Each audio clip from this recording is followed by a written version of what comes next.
السلام علیکم میرے عزیز ہم وطنوں، میرا نام ہے دلاور خان اور آپ دیکھ رہے ہیں میرا آفیشیل یوٹیوب چینل۔ کیا یہ ممکن ہے کہ شہباز گل کی یادداشت کے اندر کسی واقعے کی نقلی یادداشت ڈال دی جائے اور اس یادداشت کے اوپر شہباز گل ایک سٹیٹمنٹ، ایک کنفیشن ویڈیو بیان دیں جو شہباز گل، پی ٹی آئی اور عمران خان کے خلاف ہو؟ یعنی سادہ لفظوں میں ایک واقعہ جس کا سرے سے وجود نہیں، مگر اس واقعے کو شہباز گل یاد کرتے ہیں، وہ واقعہ شہباز گل کی یادداشت کا حصہ ہے، اسے یاد آ جاتا ہے کہ یہ ہوا تھا، عمران خان بھی موجود تھے، میں بھی موجود تھا، کچھ اور لوگ، ایک دو لوگ وہاں موجود تھے اور یہ گفتگو ساری کی ساری ہوئی تھی، مگر ایسا ہوا نہیں تھا۔ کیا یہ ممکن ہے؟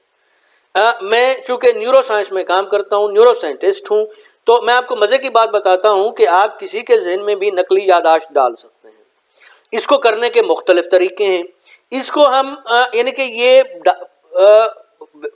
بغیر کسی کوشش کے بھی ہو جاتا ہے۔ اس کو ہم فالس میموری سنڈروم کہتے ہیں۔ یہ دو مختلف طریقے ہوتے ہیں، یعنی کہ ایک یہ ہے کہ ایک واقعہ ہوا ہے مگر اس کے ساتھ آپ کچھ ایسی ڈیٹیلز جوڑ جاتے ہیں جو اس واقعے کا حصہ نہیں ہوتی، لیکن آپ کو لگتا ہے کہ نہیں یہ اس طریقے سے ہوا تھا۔ دوسرا یہ ہے کہ ایک واقعہ جو سرے سے ہوا ہی نہیں مگر آپ کو یاد ہے کہ یہ ہوا تھا اور یہ باتیں اس کے ساتھ ہوئی تھیں۔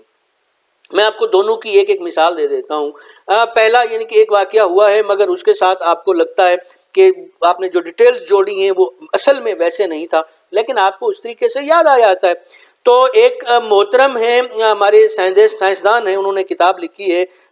دی seven sins of memory, Daniel Schacter کی یہ کتاب ہے۔ اس میں وہ ڈونلڈ تھامسن کا ذکر کرتے ہیں کہ ایک خاتون کا ریپ ہوا اور اس خاتون نے ڈونلڈ تھامسن کے اوپر الزام لگایا کہ اس نے میرا ریپ کیا تھا۔ پولیس نے تحقیقات کی اور تحقیقات کرنے کے بعد انہیں پتہ چلا کہ جس وقت ریپسٹ اس خاتون کے گھر میں داخل ہوا اور اس خاتون کا ریپ کیا، اس وقت ڈونلڈ تھامسن لائیو ٹی وی کے اوپر انٹرویو دے رہا تھا، تو یہ ممکن ہی نہیں تھا کہ ڈونلڈ تھامسن جو ہے اس خاتون کا ریپ کر پاتا، تو لیکن اس خاتون کی یادداشت کا یہ حصہ تھا۔ تو شارٹلی میں آپ کو بتا دیتا ہوں کہ ہوا کیا۔ وہ خاتون بھی وہ لائیو انٹرویو دیکھ رہی تھی جب ریپسٹ داخل ہوا اور اس نے اس خاتون کا ریپ کیا، تو اس کی سوچ نے، اس کے ذہن نے یادداشت کو جب سٹور کیا اپنے ذہن کے اندر، اس کے دماغ نے، تو اس نے اس ریپسٹ کو کی ایڈنٹی کو ڈونلڈ تھامسن کی ایڈنٹی سے ایکسچینج کر دیا، تو وہ اسے لگا کہ ڈونلڈ تھامسن نے اس کا ریپ کیا۔ تو یہ کیس آپ گوگل کر سکتے ہیں۔ ایک دوسرا کیس ہے، یعنی کہ ایک ایسا واقعہ جو سرے سے ہوا ہی نہیں لیکن آپ کو لگتا ہے کہ یہ واقعہ ہوا تھا اور آپ کی یادداشت کا حصہ ہے۔ تو اس میں ایک کیس ہے ہولی رمانہ کیس 1994۔ اس میں یہ ہوا تھا کہ ہولی رمانہ کو ڈپریشن ہو گئی تھی، یہ اپنا علاج کروانے کے لیے جاتی ہے اور جو ڈاکٹر ہے وہ نفسیات دان تھا، اس نے اس کے ذہن کے اندر ایک میموری سیڈ یعنی کہ بیج کہہ لیں یادداشت کا امپلانٹ کیا کہ اس کے باپ نے بچپن میں اس کو ٹارچر کیا تھا جب یہ 4، 5 سے 10 سال کی عمر کی تھی، تو اس کے نزدیک اس کی یادداشت کے اندر ایک پوری کی پوری یاد بن گئی، ڈھیر ساری یادیں کریٹ ہو گئیں، اس کے دماغ نے بنا لی کہ کس طرح اس کا باپ اس کو ٹارچر کرتا تھا، حالانکہ ایسا بالکل نہیں ہوا تھا۔ باپ دوسرے شہر میں رہتا تھا، دوسری اسٹیٹ میں تھا۔ بعد میں جب یہ باپ سے ملی تو اس نے باپ سے شکوہ کیا، اسے لڑی جھگڑی اور باپ نے انکار کیا، اور جب دوسرے نفسیات دانوں اور سائنسدانوں کو کنسلٹ کیا گیا تو انہوں نے یہ نتیجہ نکالا کہ یہ فالس میموری یا نقلی یادداشت کا بیج اس کے دماغ کے اندر اس نفسیات دان نے ڈالا تھا، جس کو بعد میں امریکہ کی کورٹ نے سزا بھی سنائی اس نفسیات دان کو اور جرمانہ بھی کیا۔ تو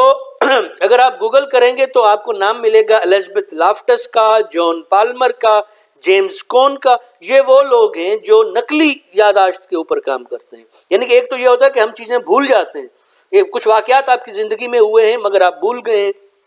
لیکن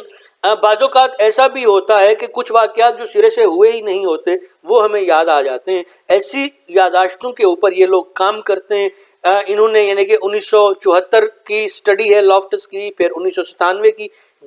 جیم کونز کا ایکسپیریمنٹ ہے لاسٹ ان دا مال، بہت ہی انٹرسٹنگ ہے، اگر آپ دیکھنا چاہیں گوگل کر سکتے ہیں، یوٹیوب پہ بھی موجود ہوگا۔ تو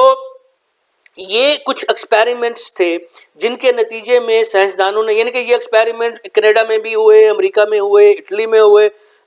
تو جس کے نتیجے میں لوگوں نے نقلی یاداشتیں ان کے اندر ڈالی گئیں، بیج ڈالا گیا، اور وہ پوری کی پوری یاداشت، پوری کی پوری کہانی جو ہے وہ ان کی یاداشت کے ارد گرد بن جاتی تھی۔ اب اس سب کا شہباز گل سے کیا تعلق ہے جناب؟ تو سادہ سی بات ہے، شہباز گل کی موجودہ کنڈیشن پہ ذرا غور کیجئے۔ ان کو ٹارچر کیا گیا، الٹا لٹکایا گیا، ٹراما ہے۔ اس کے ساتھ اگر یہ آپ کو یاد ہو، عمران ریاض خان نے کہا تھا کہ جب وہ تھانے میں تھے تو انہیں سونے نہیں دیتے تھے، تو اس سے کیا ہوتا ہے؟ سلیپ ڈپریویشن ہوتی ہے۔ سلیپ ڈپریویشن سے کیا ہوتا ہے؟ جب آپ کو نیند نہیں آ رہی ہوتی تو آپ کا ذہن، آپ کا دماغ صحیح فنکشن نہیں کر پاتا۔ نیورو سائنس کی کوئی بھی کتاب اٹھا لیجئے، اس میں لکھا ہے کہ اگر آپ کو سونے نہیں دیا جائے تو آپ کا دماغ صحیح فنکشن کرنا چھوڑ دیتا ہے۔ تیسری کنڈیشن ملایا، تیسری کنڈیشن کون سی؟ ہپوکسیا۔ شہباز گل صاحب کی سانس اکھڑ جاتی ہے، ان کو سانس لینے میں دشواری ہوتی ہے، جس کے نتیجے میں آکسیجن کی کمی ہوتی ہے۔ جب آکسیجن کی کمی ہوتی ہے تو ہمیں ہپوکسیا ہو جاتا ہے، اور ہپوکسیا کے نتیجے میں ہمارا ذہن، ہمارا دماغ ہمیں ہیلوسینیشن کا شکار کر دیتا ہے۔ ہم ایسے واقعات دیکھنا شروع کر دیتے ہیں، ایسی آوازیں سننا شروع کر دیتے ہیں جو سرے سے ہوئی ہی نہیں۔ اب آتے ہیں، شہباز گل کے دماغ کے اندر ایک نقلی یاداشت فٹ کرنی ہے، یعنی کہ ایک ایسا واقعہ فٹ کرنا ہے، اس کی یاد کا حصہ بنانا ہے جو سرے سے ہوا ہی نہیں۔ تو آپ کیا کریں گے؟ یا فار ایگزامپل، اگر نیورو سائنٹسٹ ہونے کے ناطے مجھ سے پوچھا جائے کہ یہ کس طریقے سے کیا جا سکتا ہے، مشورہ لیا جائے، یا مجھ سے پوچھا جائے، کسی بھی نیورو سائنٹسٹ سے آپ پوچھیں تو وہ آپ کو بتائے گا کہ یہ کس طریقے سے ممکن ہے۔ ایک ہوتا ہے سیڈکٹیو ہپنوٹک ڈرگز یوز کی جا سکتی ہیں، گائیڈڈ امیجری یوز کی جا سکتی ہے۔ اب ٹراما، سلیپ ڈپریویشن، ہپوکسیا، اس کے ساتھ سیڈکٹیو ہپنوٹک ڈرگز آپ نے دی شہباز گل کو۔ آپ گائیڈڈ امیجری کا یوز کریں، اس میں آپ کیا کرتے ہیں؟ آپ ایک تصویر شہباز گل کو دکھاتے ہیں۔ فرض کیجئے اس تصویر میں یہ ہے کہ بنی گالا کے گارڈن میں عمران خان صاحب، شہباز گل اور ایک دو اور شخصیات یا اس سے زیادہ بیٹھی ہیں، اور اس تصویر دکھا کے آپ شہباز گل سے پوچھتے ہیں کہ یہاں کیا گفتگو ہو رہی تھی۔ اصل میں وہ تصویر جو ہے وہ آپ نے فوٹو شاپ کر کے بنائی ہے، وہ تصویر اصلی نہیں ہے، وہ لوگ وہاں پر موجود نہیں تھے، لیکن آپ نے وہ فوٹو شاپ کی۔ آپ شہباز گل کو اس شکل میں، جب اس کو ڈرگز دی گئی ہیں، ٹراما ہے، سلیپ ڈپریویشن ہے، ہپوکسیا ہے، آپ ایسی تصویر دکھاتے ہیں اور اسے یہ پوچھ رہے ہیں کہ یہاں پہ کیا ہوا تھا۔ اس کو لیڈنگ کویسچن کہتے ہیں، یعنی کہ اس کی یاداشت میں یا اس کے ذہن کو آپ ایک بات بتا رہے ہیں کہ یہ واقعہ ہوا ہے، اب تم نے یہ بتانا ہے کہ گفتگو کیا ہو رہی ہے۔ اگر اس کا ذہن اس کو ایکسپٹ کر لیتا ہے کہ یہ واقعہ ہوا تھا، تو آپ نے اس میں یاداشت کا پہلا بیج بو دیا، ٹھیک ہے، اس کی یاداشت میں۔ اب اس کے بعد آپ سوالات پہ سوالات کرتے چلے جائیں گے، کیا یہ بات ہوئی تھی، کیا وہ بات ہوئی تھی، کیا اس میں آپ نے اس طریقے سے گفتگو کی تھی، کیا آپ نے فارن فنڈنگ پہ بات کی تھی، کیا آپ نے اس معاملے پر، آپ جتنے معاملوں کے اوپر چاہتے ہیں کہ اس کی یاد میں وہ یاداشت کا حصہ بنے، وہ سارے سوال اس سے ریلیٹڈ کرتے چلے جائیں گے، اور ان سوالوں کو شہباز گل کا دماغ ریکارڈ کرتا چلا جائے گا، اور پھر اس کو آپ تھوڑی دیر کے لیے چھوڑ دیں گے۔ اب کیا ہوگا؟ وہ سوال، وہ تصویریں جو آپ نے دکھائیں شہباز گل کو، وہ اس کے دماغ میں گھومنی شروع کر دیں گی، اور شہباز گل کا دماغ بننا شروع کر دے گا یاداشتوں کو۔ اس تصویر کے اور ان سوالوں کی مدد سے وہ پوری کی پوری یاداشت کچھ ہی دیر میں، کچھ گھنٹوں میں اس کے دماغ کے اندر بن جائے گی، اور پھر اگر آپ چند گھنٹے بعد دوبارہ شہباز گل کے ساتھ اسی طریقے سے سوال کریں گے، وہ تصویر دکھائیں گے، سجیشن دیں گے، تو وہ یاداشت مزید مضبوط سے مضبوط تر ہوتی چلی جائے گی، اور شہباز گل جب پراپر صحیح سچویشن میں بھی آ جائے، یعنی کہ وہ ڈرگز بھی ختم ہو گئیں، ہپوکسیا بھی ختم ہو گیا، ٹارچر بھی ختم ہو گیا، ساری چیزیں ختم ہو گئیں، وہ بالکل صحت مند بھی ہو گیا، تو شہباز گل کا آپ نے بیان ریکارڈ کر لیا تھا، تو ساری زندگی شہباز گل کو یہی لگے گا کہ یہ واقعہ ایسے ہی ہوا تھا جیسا کہ اس کنفیشن یا ویڈیو میں ہے، کیونکہ آپ نے شہباز گل کی یاداشت کا حصہ بنا دیا ہے یہ واقعہ۔ تو کسی کے بھی دماغ میں اس طریقے سے کوئی بھی واقعہ، کوئی بھی یاداشت ڈالی جا سکتی ہے، اس کا حصہ بنایا جا سکتا ہے۔ تو شہباز گل کوئی بھی کنفیشن دے، کوئی بھی ویڈیو بیان دے، کوئی بھی سٹیٹمنٹ دے جو عمران خان کے خلاف ہو، پی ٹی آئی کے خلاف ہو، شہباز گل کے خلاف ہو، تو یہ ایک بات آپ نے سوچنی ضرور ہے کہ کہیں وہ سلیپ ڈپریویشن، ہپوکسیا، سیڈکٹیو ہپنوٹک ڈرگز اور گائیڈڈ امیجری کا نتیجہ تو نہیں ہے؟ کیا یہ یاداشت شہباز گل کے دماغ میں امپلانٹ تو نہیں کی گئی یہ واقعے کو، یا یہ حقیقت میں ایسا ہوا تھا؟ تو یعنی کہ ہم تو اگر آپ دنیا میں کسی بھی مہذب یعنی کہ امریکہ جیسے ملک میں اگر آپ چلے جائیں تو وہاں پر سپریم کورٹس ان کی جو ہیں یا دوسرے کورٹس جو ہیں وہاں پہ اس طریقے سے اس طریقے کے بیان کو نہیں مانا جائے گا، کیونکہ فوراً یہ سوال کھڑا کیا جائے گا کہ یہ نقلی یاداشت کا حصہ ہے، اور اس کے بعد بڑے بڑے سائنسدان اور نفسیات دانوں کو بلایا جائے گا کہ وہ اس یاداشت کو چیک کریں، ٹیسٹ کریں کہ یہ اصلی ہے یا نقلی ہے۔ بہت مشکل ہے، یعنی کہ اگر آپ لائی ڈیٹیکٹر بھی لگائیں، وہ جسے جھوٹ پکڑا جاتا ہے، یا ایف ایم آر آئی ہم لوگ جو کرتے ہیں، جو دماغ کا سکین ہوتا ہے کہ اس میں جھوٹ پکڑا جاتا ہے، لیکن اس میں یہ نقلی یاداشت نہیں پکڑی جاتی، کیونکہ بات کرنے والے کو لگتا ہے کہ یار یہ واقعہ تو مجھے یاد ہے، یہ ہوا تھا، ایسے ہی ہوا تھا، اس کی یاداشت کا حصہ ہوتا ہے، تو وہ جھوٹ نہیں بول رہا ہوتا۔ لیکن نفسیات دان جو ہیں، جو بہت بڑے سائنسدان ہیں، جن میں ایک نام الزبتھ لافٹس کا بھی ہے، وہ اس کو پکڑ لیتی ہے، وہ اس میں وہ چھوٹی چھوٹی چیزیں ڈیٹیکٹ کر لیتی ہے جو ہمیں بتاتی ہیں کہ یہ نقلی یاداشت ہے۔ خیر، تو وہاں پر امریکہ میں اس طریقے کے کئی واقعات ہوئے ہیں کورٹ کے اندر جس میں لوگوں کو بری کر دیا گیا کیونکہ وہ نقلی یاداشتیں تھیں ان کی بیسس کے اوپر۔ اب بات کرتے ہیں اس خوف کا کہ جس کا شکار ہے شہباز گل۔ یعنی کہ میں دیکھ رہا تھا ٹی وی کے اوپر یہ مختلف لوگ آ کے بیانات دے رہے ہیں شہباز گل کے اوپر، ٹھٹھا اڑا رہے ہیں، مذاق اڑا رہے ہیں، اور یعنی کہ ایک بات یعنی کہ اس کے اوپر پہلے تو صرف ایک ہی بات کی جا سکتی ہے، واٹ اے شیم۔ اور دوسری بات یہ کہ میں نیورو سائنٹسٹ ہونے کے حوالے سے دیکھ رہا تھا کہ جس خوف کا شکار شہباز گل ہے، اس کو خوف کی یعنی کہ اس کو آپ کتنا بڑا خوف کہہ سکتے ہیں، اس کو ذرا ڈائسیکٹ کر کے دیکھتے ہیں یہ کتنا بڑا خوف ہے۔ ایک خاتون ہے، میں اس کو آپ کا بارے میں آپ کو بتاتا ہوں مزے کی بات، اس کا نام ہے پیشنٹ ایس ایم۔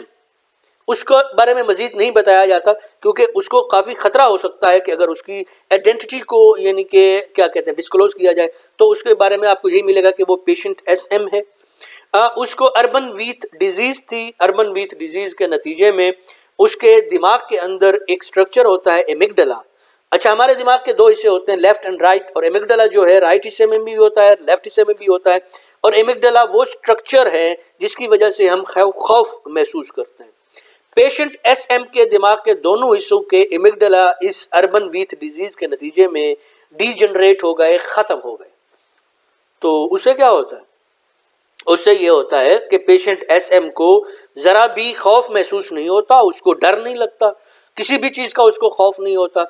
تو مختلف تجربات کیے گئے تو پیشنٹ ایس ایم کو کوئی خوف نہیں ہوتا۔ آپ نے اکثر مختلف یوٹیوب پہ یا ادھر ادھر دیکھا ہوگا، اسکیپ رومز ہوتے ہیں جن پہ لوگ جا کے مختلف خوف ایکسپیرینس کرتے ہیں، مگر پیشنٹ ایس ایم کو نہیں آتا۔ اسے مختلف سانپ، بچھو، کئی طرح کے تجربات کیے گئے مگر اسے خوف محسوس نہیں ہوا۔ یعنی کہ یہاں تک کہ مختلف نیورو ٹرانسمیٹر جو ہمارے ذہن کے اندر ریلیز ہوتے ہیں خوف کے نتیجے میں، یا ہمارے جسم کے اندر مختلف ہارمونز ریلیز ہوتے ہیں، سائنسدانوں نے وہ بھی میئر کیے کہ کہیں تھوڑا سا بھی یعنی کہ مالیکیول ہمیں مل جائے کہ اس کو ذرا سا بھی خوف محسوس ہوا، مگر نہیں، پیشنٹ ایس ایم کو کسی بھی طریقے سے بالکل خوف، یعنی کہ آپ اسے کھڑا کر دیں اور اس کے ارد گولیاں چلائیں، بم چلائیں، اس کے ہاتھ میں کچھ بھی دے دیں، اسے خوف نہیں آتا۔ لیکن سائنسدان تو سائنسدان ہوتے ہیں۔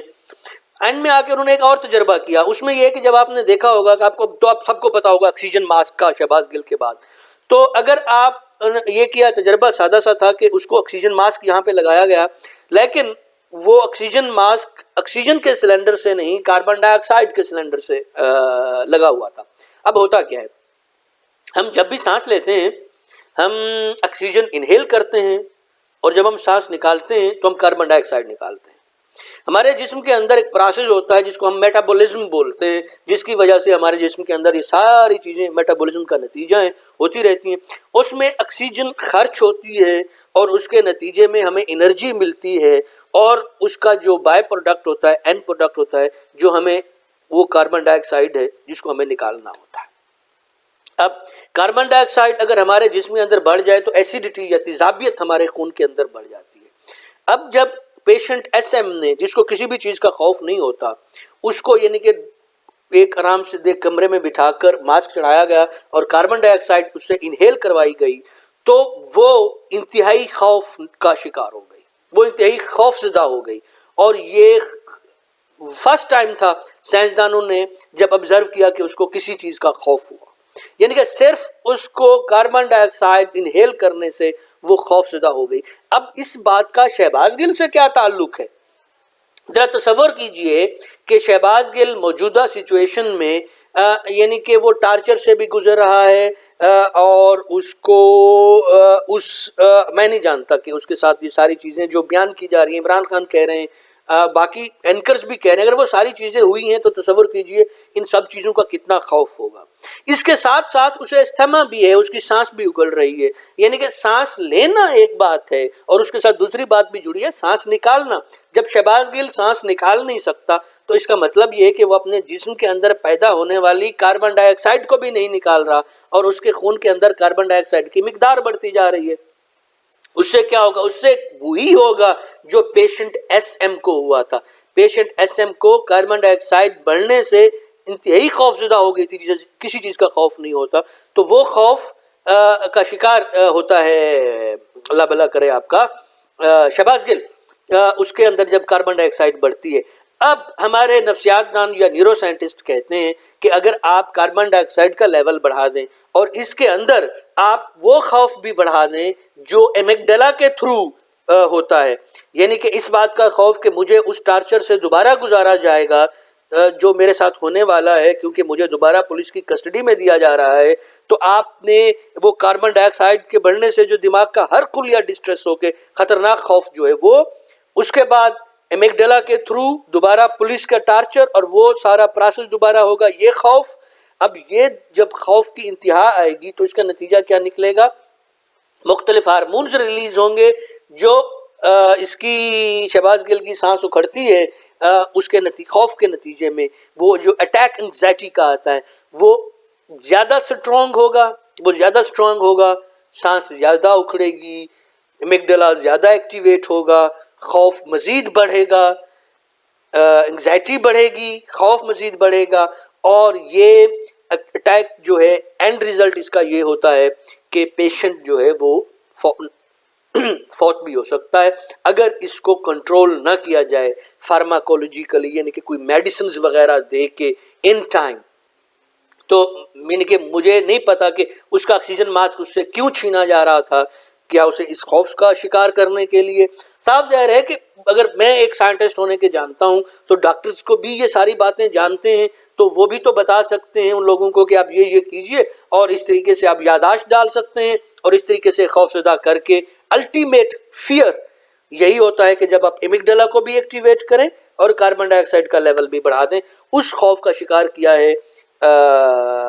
شہباز گل کو. تو یہ جتنے بھی لوگ ہنس رہے ہیں ان کو اندازہ بھی نہیں ہے، یہ سوچ بھی نہیں سکتے، یہ تصور بھی نہیں کر سکتے. اور یعنی کہ ایک شخص اذیت سے گزر رہا ہو اور آپ اس کے اوپر ہنس رہے ہوں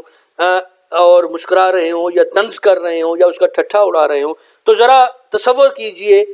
وہ ان لوگوں کی ذہنی حالت کتنی ہوگی، یہ لوگ کتنے بیمار ہوں گے، ان لوگوں کو کتنا علاج کروانا چاہیے. اگر آپ کو یہ ولاگ اچھا لگا تو لائک کیجئے. خوش رہیے، خوش رکھیے، خدا حافظ.